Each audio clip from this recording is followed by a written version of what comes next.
"What are you drawing, Satoru?" Kento asked. "An angel in human form." "What?" Suguru asked.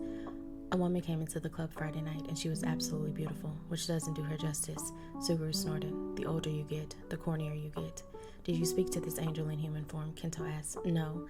I had to take care of a few things, and by the time I got back, she was gone. And do you know, Toji was absolutely useless.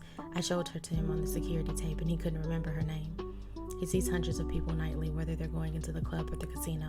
You can't really expect him to remember every name," Kento defended the other man. "Not every name, just hers." Satoru finished, turning the sketch back towards them, and Kento was glad he wasn't drinking because he might have spit it out. Satoru was an incredible artist, and there was no mistaking the woman on the page was the one he'd been admiring for the past 6 weeks, the one he finally sat down and had a conversation with that morning. "Huh," Suguru stated. "You weren't being as corny as I thought, but your drawing doesn't do her justice, and her eyes are more almond dough than siren." Kento and Satoru looked at him, but it was Satoru who spoke. "You know her. She works or lives near my shop. I see her a few times a week when she's coming and going." "What's her name?" Satoru asked, Arctic blue eyes alight. "I don't know. I've only spoken to her once." Kento weighed whether or not to supply Satoru with the information he seemed to so desperately want. It was clear that his friend was attracted to her, wanted the information for a reason, to use his connections to track her down. If she weren't someone Kento was attracted to also, he might not have given it a second thought and supplied his friend with her name because he knew the other man well enough to know he didn't mean her any ill will. "What days do you see her, Suguru?" The other man smirked at Satoru. "Why would I tell you that? You'd only be competition."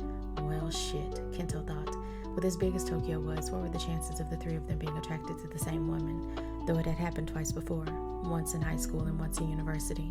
Their solution then had been to court the woman together and allow them to choose in the end with no hard feelings.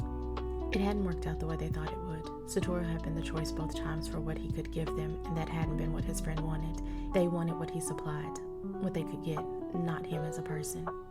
With the admission that Suguru had seen her, spoken to her, Kento didn't see a reason to withhold her name. Not when Suguru could find out for himself, and he wouldn't put it past Satoru to sit at Suguru's shop all day, every day, until he spotted her. "Her name is Sayla," he supplied, taking a drink from the bottle. "You've seen her too," Satoru stated. "What are the odds of this happening again?" Suguru asked. "I'd say pretty good since it's happened twice before," Satoru responded. Kento knew he didn't have to verbalize the fact that his interest in her lay in the same place theirs did. He liked to keep to himself, and when he went out of his way to know a woman, it was with an intention. His friends knew that about him. The situation they were in was clear, even if unspoken. "Third time's a charm," Satoru stated, putting the sketch pad on the table.